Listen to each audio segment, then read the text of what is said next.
and you're able to predict. If you're really clever, you might notice that if you say it out loud, it follows a particular rhythm. Dun, da, dun, da, dun, da, dun, da, dun. And you call that the law of iambic pentameter. Because you're getting really clever now.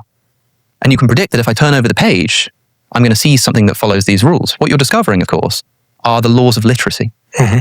And then suppose I came along after all of that and said, okay, so where do you think the book came from?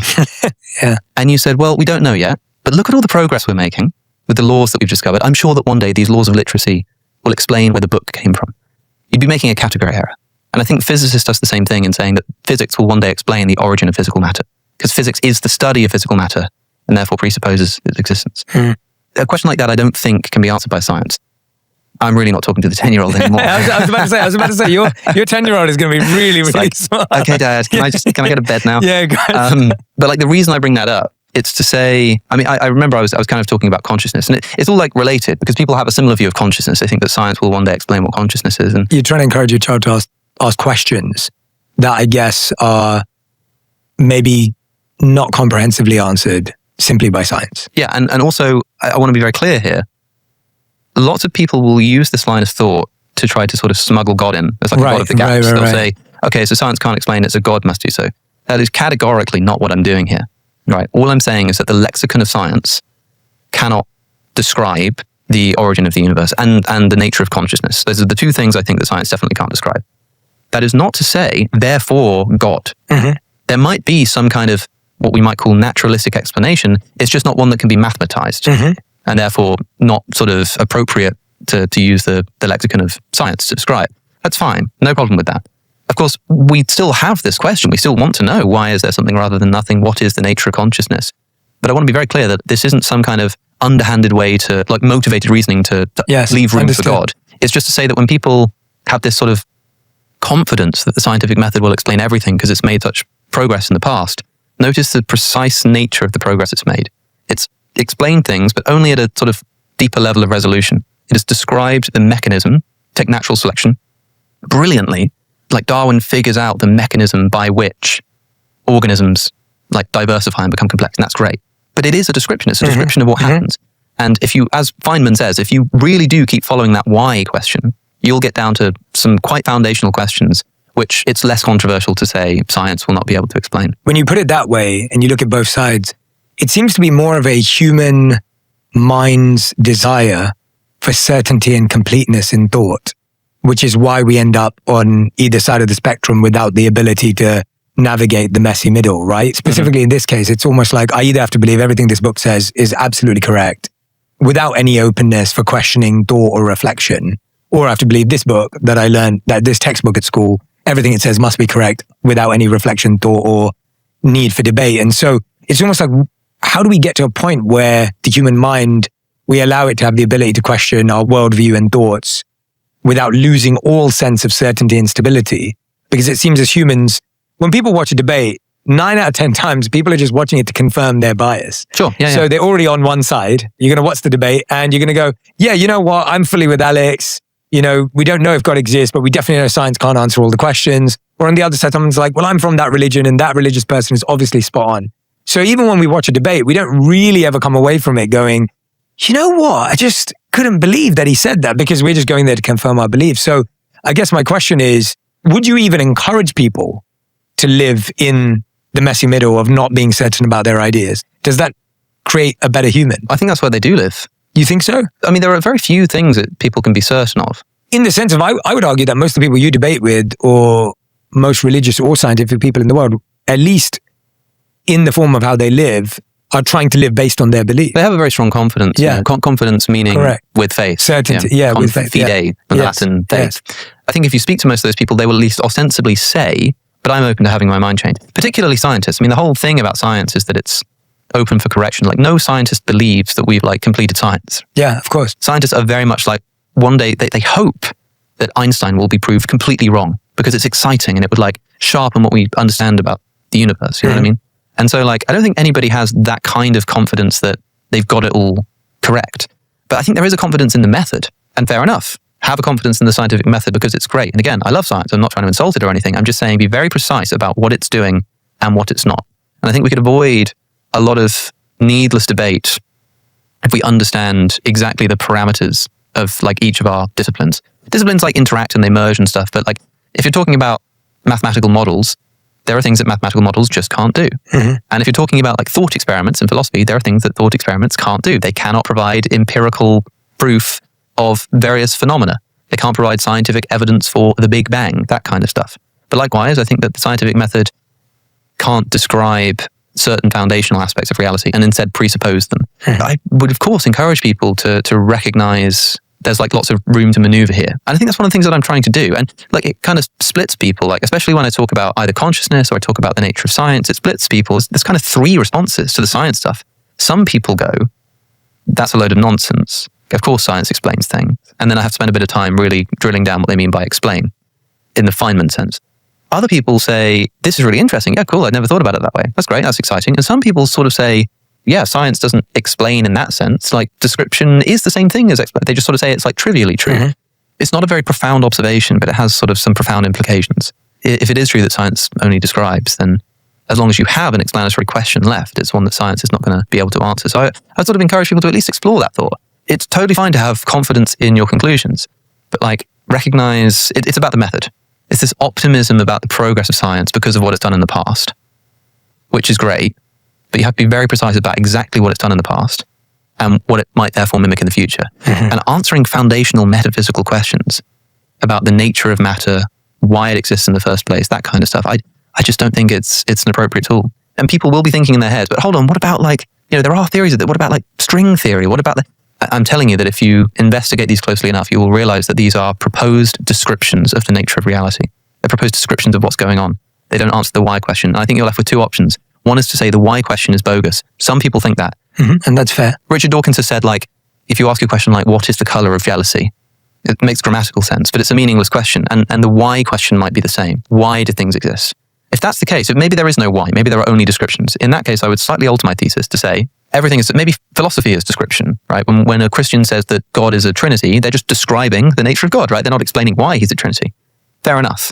But they would not do so in mathematical language. You can't run the ontological argument for God's existence as a series of mathematical equations. It's just a different kind of language that's being used. I would just say that the scientific language will not describe the things which some other philosophical languages can describe. And that's not a problem. That's great. It's actually not that profound. Yeah. So many scientists just are like, yeah, I mean, you can call it like functionalism or descriptivism about science, that what's going on is we're just describing reality. And that's great and it's really useful. But I'd encourage people to just like reflect on what that means and what it should do to their confidence that science will answer these foundational questions. Yeah. I've started talking about the origin of the universe because it's helpful when thinking about like Newton and Einstein to get across what I'm saying about science. But really, when you ask about what my worldview is, the reason I would bring that up is to talk about consciousness and in a similar way say that science will not explain, or at least will not tell us the nature of consciousness. For me, consciousness is the most foundational mystery. It's probably the foundational fact of reality. It's the kind of thing which science can't approach because science sort of describes relations between things. Science uses the language of mathematics. It's like quantifying. Consciousness is a quality. It's qualitative. Not the kind of thing that science can talk about.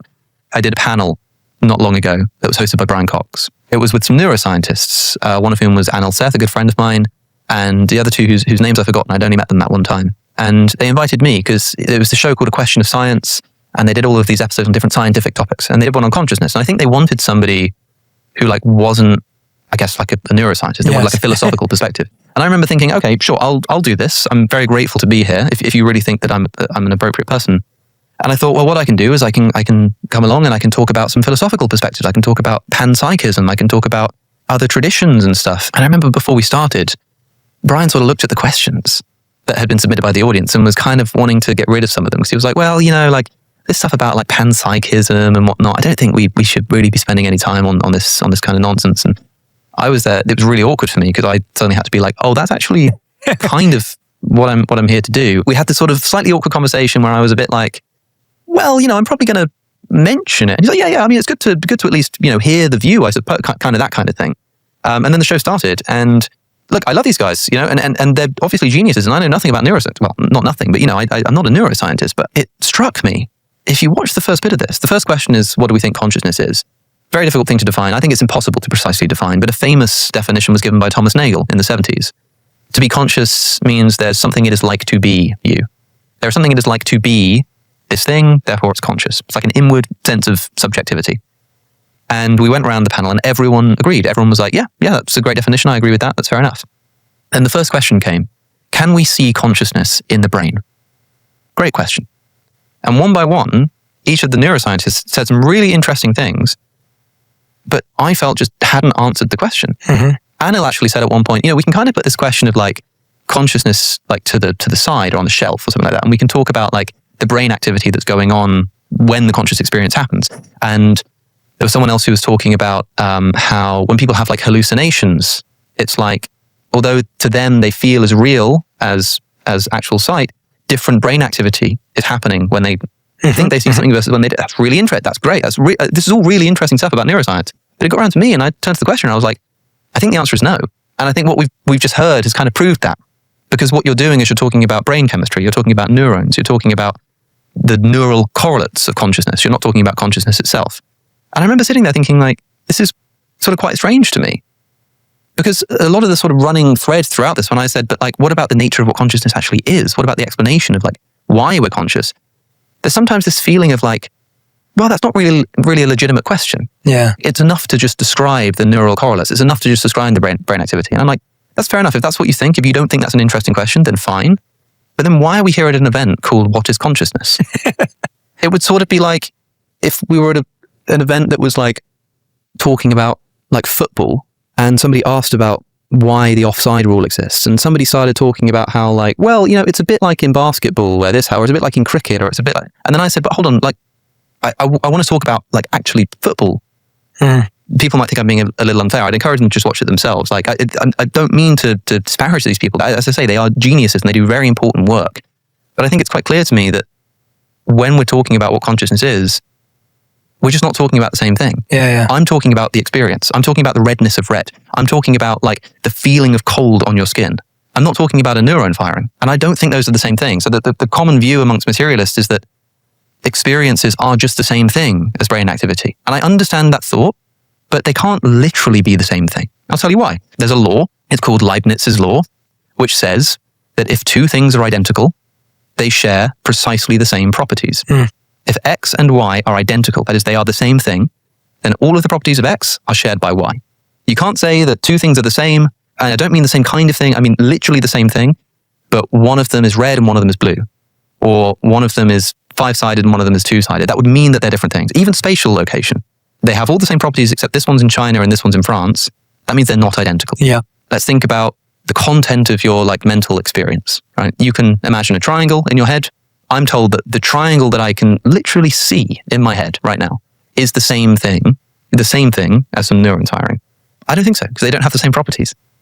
The triangle has 3 sides. That's a fact about the triangle in my head. The neurons firing that correlate with my experience of that triangle don't have 3 sides. Meaning that you've got 2 sort of things with different sets of properties, meaning they can't literally be identical. Maybe one causes the other. Maybe one emerges from the other. Maybe. That's fine. We're not saying anything too crazy at the moment. But the idea that they are literally the same thing, I think just doesn't make much sense. With everything you just mentioned, how do you then explain what is a good life to a 10-year-old?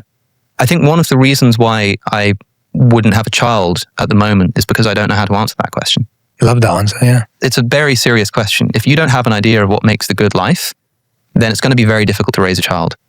I mean, people say that when you choose your life partner, who's going to be the other parent to your child, so the mother or father of your child, depending on who you are, one of the most important things is that you're aligned on like core values and stuff. Why? Because when it comes to raising children, you'll have to have the same idea of what a good life is, right?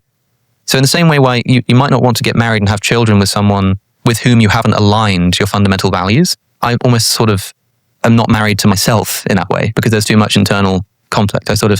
I disagree with myself too much to have a good answer to that question. But also I'm not confident that I ever will. And so I think ultimately what people typically say is either they have a particular worldview and they say, well, son, the good life is to do what God commands. And that's kind of fair enough as well, because that still leaves room for the kid to go and work out who is God and what does God command, right? It's actually quite broad. But I think if I were forced to say something, I would ask what they mean by good. I'm not sure if this is the kid asking me, but the word good is a is a difficult thing to unpack. You know, there's morally good, or there's good in the sense that this is a good table because it holds things up. And some people think that's the same thing. But I think there are probably indicators of a good life that include like contentment and calm and lack of stress and that kind of stuff, confidence in the decisions that you've made. But I find it a very difficult question to answer. Do you find that the way you think about life and the world stops you from living practically, or can? Or how do you balance the two? How do you allow yourself to be someone who, because that's what I was trying to get at earlier, is that when you have even somewhat of a false conviction in your belief, whatever that may be, life somewhat is easier to live. Yeah. Because you just get on with it. And I consider myself to be someone who lives more in the middle and thinks things through too. But I realize that comes with a lot of uncertainty, in the sense that you could totally have a 180 spin moment in your life because you're like, oh, well, wait a minute, I kind of believe that's true and that's kind of not. Now, I prefer living like that because I think it leads to new learning and curiosity and change and transformation, which I think are actually better than just pretending to agree with something. But I guess, where does your philosophy fail you in practical life? I think that most people don't live strictly according to philosophical principles. I think they develop philosophical principles based on how they live. Agreed. I think it's kind of the other way around. I like that. Right? Yeah, I like that. And I think that the best, so Ludwig Wittgenstein in his Tractatus, which is like a sort of very sort of mathematical, quite short work, has this introduction. And the first words he writes are, this book may only be of use to people who already agree with its contents. And I think that's so fair enough. This might seem like a weird thing to say in response to your question, but like, I don't think people just read like a philosophy and become convinced by it. I think they hear somebody put something they already kind of think in the right words and they go, yes. Hey, I like that. Yeah, that's what I think. Yeah. Which is why I think people are sometimes a little bit confused. If they want to get into philosophy, they look up the 100 best philosophers and they think, okay, let's go and learn about it. And just out of the blue, it says, oh, you should go and read like Jean-Paul Sartre. And so, okay, so they pick it up and they read it and they're like, I don't really get this, you know? Oh, this doesn't make much sense to me. Or they read Spinoza and they're like, what's he talking about? It's a bit mathsy, I don't really understand, right? And it's because that's not how philosophy is supposed to be done. People sometimes ask me, where would you recommend I start? Have you got any recommendations for like how to get into philosophy? And my advice is always very simple. Just read whatever you've heard of. And the reason for that is because if you've heard of someone, it means you've been in contexts where they have come up, right? Like if you listen to loads of Jordan Peterson, you'll have heard him talk about Nietzsche. Now, you might never have read Nietzsche, but the fact that you are so attracted to Peterson and the fact that he's so attracted to Nietzsche means it's likely if you read Nietzsche, you're going to find something that you like in there, right? Likewise, if you listen to Christian apologists on YouTube, you might have heard them talk about the Church Fathers or Augustine or people like this, in which case, just read that. Because there's a reason why you're attracted to the people who are attracted to those bits of content, right? Because to some degree, you can read a philosophy and go, that's an interesting argument, that makes sense. But you're not going to read it and it sort of wash over you with this wave of conviction, I think, unless you've already got one foot in that worldview. And it's just somebody has finally put into words what you were thinking this whole time. And so I think that we're very intuitive creatures. And I think that our philosophizing often gets in the way. I think that we act according to our intuition and our emotional impulses all the time. And then we rationalize them after the fact. And then we debate about who was right and wrong. And there's so much to be said about this. For example, ethics. Really important branch of philosophy. What is right? What is wrong? You've got meta ethics, which is like defining what goodness is. You've got practical ethics, which is like particular case like studies. You know, what do we do in the case of abortion, euthanasia, that kind of stuff. And if you look at how people do ethics, it's extremely interesting. They'll come up with a theory, say utilitarianism, right? The right thing to do is to bring about the least suffering for the least number, or the most pleasure for the most people. The fewest number, I should say. And someone says, okay, that sounds good. And then how would you test that theory? Well, you think of a scenario. Okay, but hold on. What if there was a healthy person who walked into a hospital and there were 5 people who needed organ transplants, and you could kill that innocent person, steal their organs, and most people go, no, that would be wrong. Okay, then we need to go back and revise our theory. Hold on, why? I thought the whole point of having an ethical theory was to tell us what right and wrong are. But now you're saying if you don't like the conclusion, you just go back and edit the theory? What's going on there? It's because we already have intuitions about the outcome. And we have certain intuitions about the input. It's not as simple as like, we're going to rationally work out what the standard of ethics is, and then that will tell us what to do. It's like, we're going to come up with a kind of theory that captures how we already behave. And if it doesn't capture how we already behave, then we're going to edit it slightly. And so the process of meta-ethics or practical ethics, coming up with these theories, is in many cases actually just working out what we already believe, but doing it precisely. It's like most people care about animals. They love animals, but then they pay for factory farming. Okay. And you could have a discussion about this and you could say, well, actually, I'm not sure. So their theory might be, I think you should not cause unnecessary harm. And then you say, yeah, but you're harming animals in factory farms. They go, oh, okay, maybe then we shouldn't. And they'll go and edit the theory. Because what you're doing is you're precisely working out what you already believe. Well, you're protecting your worldview. You're allowed to have your versions. But it's not just okay. You're not just like protecting it defensively. You're just like, no, this is what I believe. And so I'm going to edit the theory. John Rawls, the political philosopher, had this concept of the reflective equilibrium. So he thought that what happened, you can sort of imagine this like machine, right? And we have inputs, which are our theories about what's right and wrong. And those theories give us outputs. So we input a theory which sounds plausible. We should minimize suffering. And it gives us an output.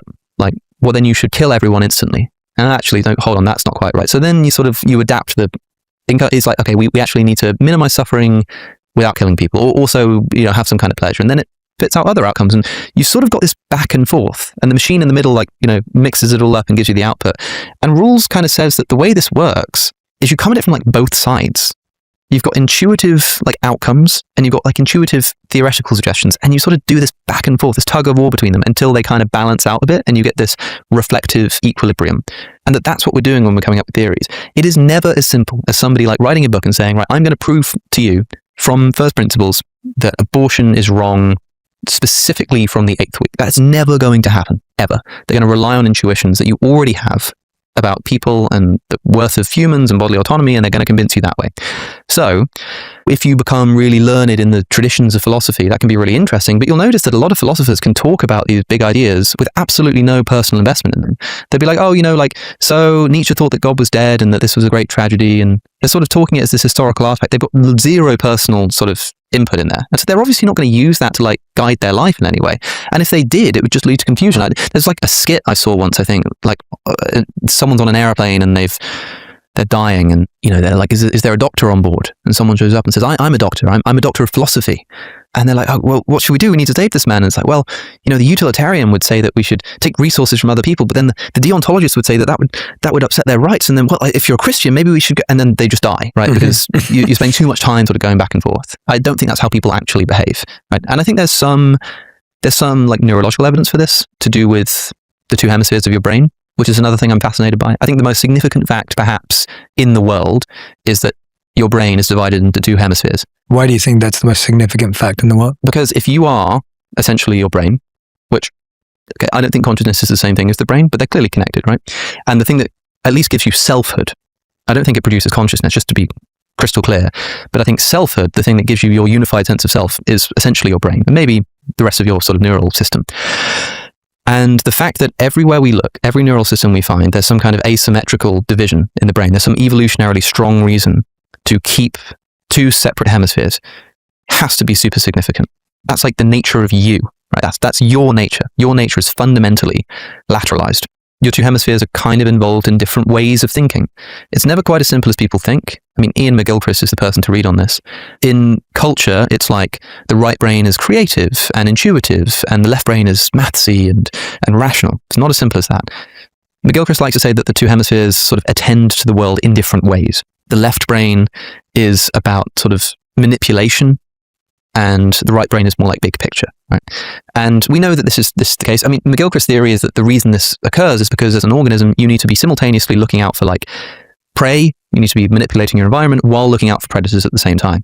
And there's some evidence to suggest that this is the case. Birds have eyes on either side of their head, or lizards which have eyes on the sides of their head are really useful because the right eye feeds the left hemisphere and the left eye feeds the right hemisphere. With us, it's complicated because they're on the front. So with animals on the side, it's much easier. And there's evidence of birds, for example, if they're building a nest, they will favor using their right eye, even when it makes it more difficult, because the left brain is engaged in the manipulation stuff. And likewise, you could put a lizard in a room and put a predator, and it will look at the predator with its left eye. Even if you cover up its left eye, it will still try to look at it with the left eye, right? So there's some evidence to suggest this is the case. And the same kind of thing is going on with us. We've got these two brains, and they kind of do different things. And so have you ever come across split brain patients? This was my favorite thing to discover ever in history. Is really famous within brain science, I suppose. The two hemispheres are connected by this tissue called the corpus callosum, this sort of bundle of tissues. There used to be this treatment for extreme cases of epilepsy called a corpus callosotomy, which is where the connection is severed. Epilepsy is like an electrical storm in the brain. And so one way to try to minimize it was literally just to cut the two hemispheres, like at the connective tissue. And so people who'd had this operation done were known as split brain patients because their hemispheres had been disconnected. They can still communicate slightly through other means, but their main source of communication is inhibited. If you met one of these people, you wouldn't know. They're just perfectly normal. They'll speak to you like I'm speaking to you now. Everything's totally fine. But in experimental conditions, you can prove some really weird things. For example, speech and language communication is broadly speaking governed by the front left part of your brain, left hemisphere. Remember, the left hemisphere controls like the right-hand side of your body, and the right hemisphere controls the left-hand side of your body. So with humans, because our eyes are on the front, our right visual field goes to the left brain and our left visual field goes to the right brain. So in a split brain patient, they look at a screen. You can watch this experiment on YouTube, by the way. They're looking at a screen, and on the right-hand side of the screen, it will flash a word. So it goes to their left hemisphere, and it will say umbrella, and they'll say umbrella, car, chair. Then they'll flash a word on the left-hand side of the screen, so just the right hemisphere, and it will say cowboy hat, and they'll say, I didn't see anything. I don't know what you're talking about. And then the experimenter gives them a pencil in their left hand and tells them to draw something, and they draw a cowboy hat because the right hemisphere saw it. And so the left hand can draw it. But if you ask them, they'll say that they didn't see it. Wow. Because the left hemisphere, which controls speech, broadly, that's a bit of an oversimplification, but broadly speaking, didn't see it. And so they can't tell you that they saw it. So they saw it and they didn't see it at the same time. So fascinating, right? It means you kind of got these two brains that are both doing different things. And I think the most significant experiment of this kind is where, and bear in mind, these people are agreeing, and thankfully so, they've already been through a traumatic experience and now they're agreeing to do these experiments. They're waiting instructions, right? So you can flash an instruction to the right hemisphere of the brain. And the instruction will say something like, get up and walk over to the window. So the patient stands up and they walk over to the window. And then the instructor says, why did you just do that? And do you know what they say? It would be weird enough if they said, I don't know, right? But they don't. They make something up and they believe it. It's called confabulation, right? Like they say something like, I was getting a bit warm and I just wanted some fresh air. Right? We know that's not why they did it. But their left brain has convinced them that that is why they did it. Now, the reason I'm talking about all of this is because this has given rise to the idea that the left brain is the so-called interpreter, that the right brain kind of intuitively does stuff, and then the left brain retrospectively sort of rationalizes and justifies that behavior. In split brain patients, you can prove it experimentally. But the idea is that in healthy brains, you couldn't prove it, but the same thing might be going on. So, you know, when you see someone who, like, they're arguing with the taxi driver, and you're like, why are you shouting at that guy? And they're like, because, you know, he didn't give me my change. And you're like, well, actually, the reason you're shouting at him is because your dog died yesterday. That's the real reason that you're shouting at him. Like, we know that this kind of thing happens all the time, but I think it happens, like, literally all the time. I think, like, so much of our decision making, we just intuitively move throughout the world, and then our left brain interprets what we've done and rationalizes it after the fact. And I think that so much of our philosophizing is like this, is very like left brain dominant. And Ian McGilchrist says that one of the problems that we face as a sort of society is that we've become too left brain dominant in our thinking. Everything is sort of hyper rationalized and discrete, sort of abstracted, and none of it is intuitive, none of it is flux, none of it is continuous, but that is the nature of reality. So Ian McGilchrist's first book was called The Master and His Emissary. The Master and His Emissary. And the idea is that the right brain does stuff and the left brain is the emissary, but there's some kind of myth or story where an emissary thinks that he can do the job of the master, so he kills the master and then ends up doing a terrible job. And he kind of thinks that's what's happened with our left brain. So the reason that I brought that up is because when you asked, like, how do you sort of navigate the world not having a certain philosophy, I think we all navigate the world extremely intuitively. And that when we come up with reasons and explanations for our behaviors, a lot of the time those are like post hoc rationalizations without us even realizing it. It also has profound implications for free will, of course, because we think you know why you performed a particular action, but is that just because your brain has convinced you that that's why you did it, when it's not the real reason? At the very least, whatever the reason is, it's something that the left brain might not be able to communicate because it might be a very right brain kind of thing. But yeah, these split brain patients, I mean, I don't know if you agree, I think that it's one of the most significant facts in the world, because also it might interest you if you're interested in the Indian traditions that we were talking about earlier, like the concept of the self, right? Once you have experimental evidence that an individual self can both see something and not see it at the same time, I think that has profound implications for the idea of the unity of personhood. Like, how many people are there? If you want to say there's only one person, you have to admit a literal contradiction, that it is both true and false that they saw it, which you can't do. There has to be like a part of them which saw it. At the very least, you have to say part of them saw it and part of them didn't. And immediately, at the very least, what you've done is you said that the self can be split into parts. That's hugely profound. Because if your left brain and your right brain can have independent sort of centers of awareness, and yet somehow are also part of this one connective thing, I think that has some profound implications for the fact that I've got a brain and you've got a brain, but there are a great many philosophical traditions who think that we're all sort of part of one great big thing. It at least opens a door to all kinds of interesting, and it's sort of like when I tell people this, if they haven't heard about split brain patients, they're sort of like, what? Really? I'm like, yeah, like this stuff is way more complicated and way more weird than I think a lot of people realize. Is there anything that we can do to activate our right brain more? That's a question for Ian McGilchrist, but I mean, I don't know, but I would guess that like tuning in to the way that the right brain is supposed to attend to the world, and read McGilchrist on this, and just try to tune into that part of yourself. Just try to recognize that there is a part of reality that consists in that kind of stuff, that escapes the sort of hyper-rationalization of left brain ways of thinking. And I think a lot of that comes through, like, people are said to be a bit more left-brained or a bit more right-brained, and in culture that tends to manifest as like, if you're right-brained, you like sort of music and art and poetry. Left-handedness was associated with creativity for a long time. Yes. Although that would be quite a fun fact. I think that's actually not true. That's not connected in that way. Yeah. But like culturally, we have these sort of associations, and I think that they don't give you a very good picture of what's actually happening with the brain. But I think it can be a sort of good way of thinking about the kinds of practices and ways of thinking that you might want to engage with to stop being so hyper-rational. And also pay attention when you are convinced that you know why you're doing something. Just step back and really think about what might be going into it. It's literally what I said at the beginning of this conversation when I said, why are you an atheist? It's because the contingency argument for God's existence is unsound. Or it's because my parents divorced when I was 9. The first of those is a very left-brained answer. The second of those is a very right-brained answer. And so if you're having an argument with your wife, C.S. Lewis in the Screwtape Letters, which is a wonderful little novel where there's this like demonic undersecretary, like there's sort of a demonic civil service, and this demon has been tasked with a particular human who he's trying to make into an atheist. And one of the instructions that he has is like, when this person has an argument with his wife, convince him that they're arguing about the dishes when they're not really. So he's going to come home and he's going to say, his wife's going to say, you didn't do the dishes today. And he's going to go, oh, for goodness sake, I've had a long day at work. And she's going to go, yeah, but you never do the bloody, and he's going to really, you're going to raise your voice at me right now because I didn't do the dishes this morning. Because it's not about the dishes. She's not saying you didn't do the dishes. She's saying, I feel like you don't pull your weight around the house and you don't listen to me and I don't feel heard. Now, this is very sort of like self-helpy type stuff. You sit on podcasts like this and you sort of go like, and like, really you need to like listen to your, but like, I think very specifically, we are literally becoming convinced that like we know why we are acting and behaving in particular ways when we're not, because our left brain is rationalizing things for us. So just take a step back, think a bit more intuitively about like what's going on in a very sort of non-rational, abstracted kind of way. Don't try to think about this individual case and go, okay, let's trace the logic. Just like step back and like feel for a minute, like reintegrate feeling into your life. That's probably a helpful starting point. Yeah. Alex, thank you so much. What a joy talking to you. I feel like I've totally had my mind expanded today and stretched in so many different directions. Yeah, both sides. I wanted to end with you on what we do on the show called the Final Five, but I've kind of edited it for you because I felt there were a few more questions I wanted to sneak in there. So it might end up being a final 10.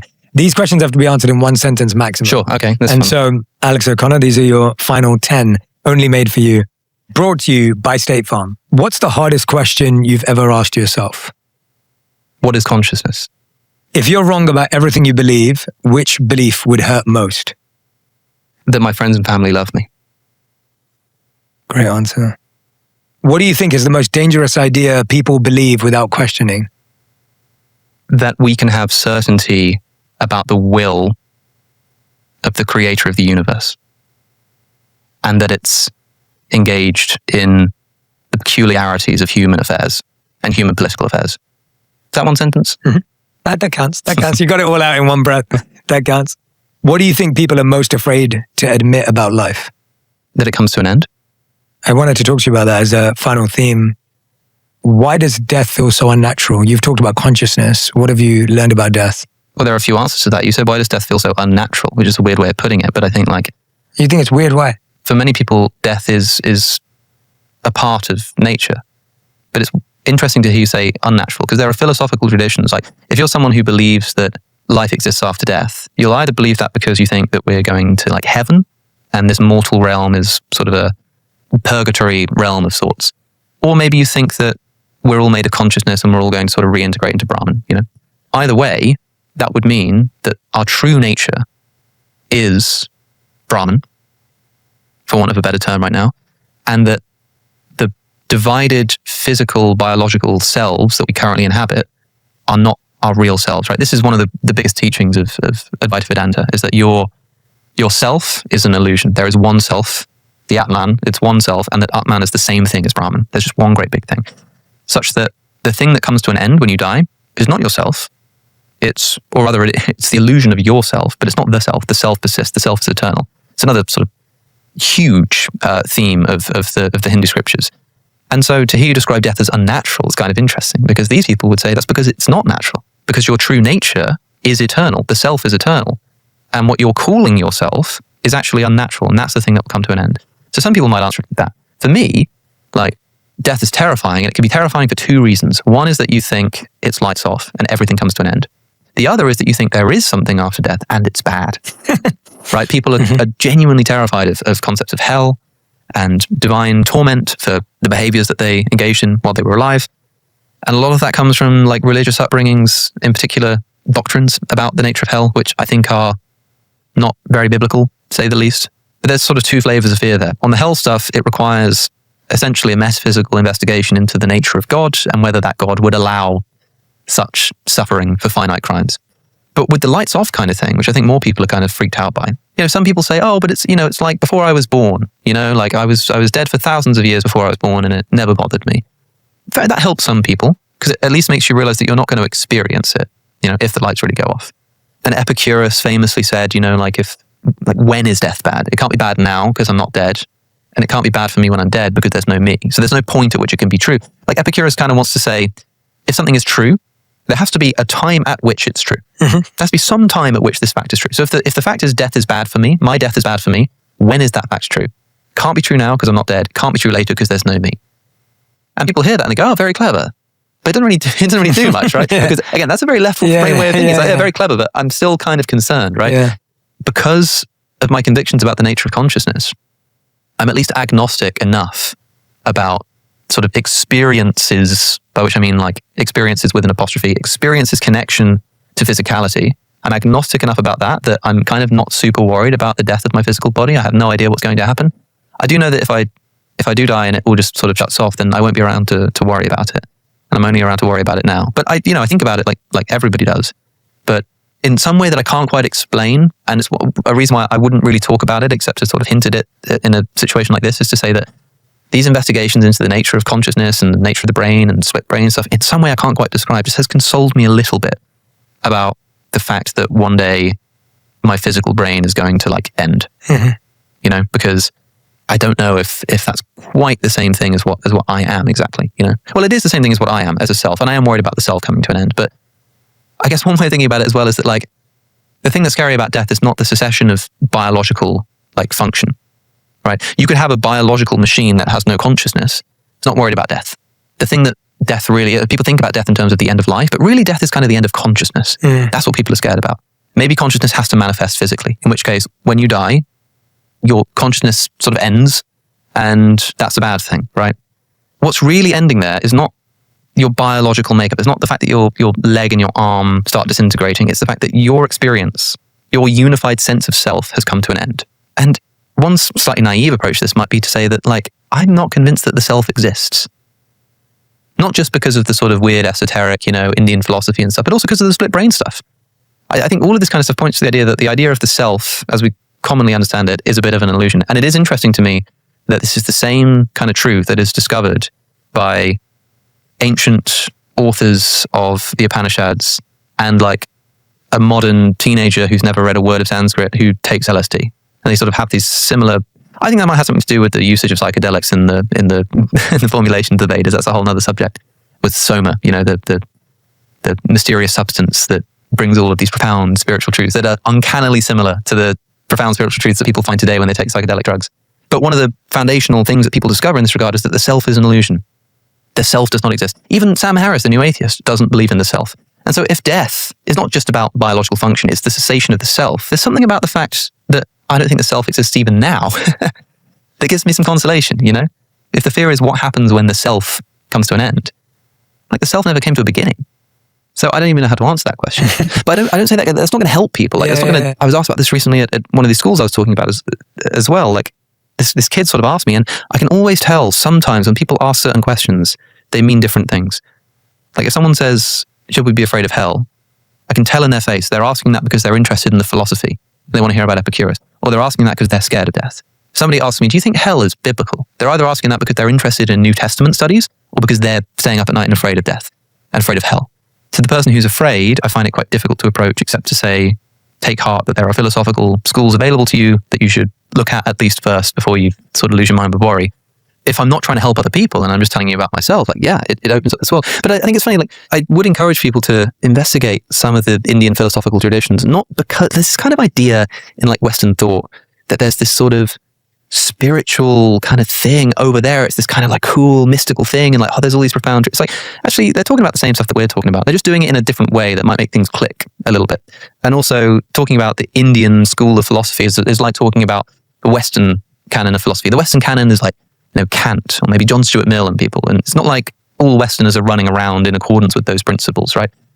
But I do think it's uncanny that somebody will say to me, I've looked everywhere I can. I've studied philosophy. I've looked at religious traditions, and I've prayed and I've gone to church, and I still don't have these answers, and I'm still afraid of death. And it's like, okay, hear me out. Have you ever tried reading a word of any kind of non-Western philosophical canon? If the answer is no, I'm not promising you're going to find it there, but I'm saying there is so much more for you to do before you can confidently have even a view, I think, on the nature of the self, the nature of death, because most of our philosophical convictions are so culturally embedded with it without us realizing it, that if you don't step outside of that for a moment, you might just be following a thread that you are not the author of.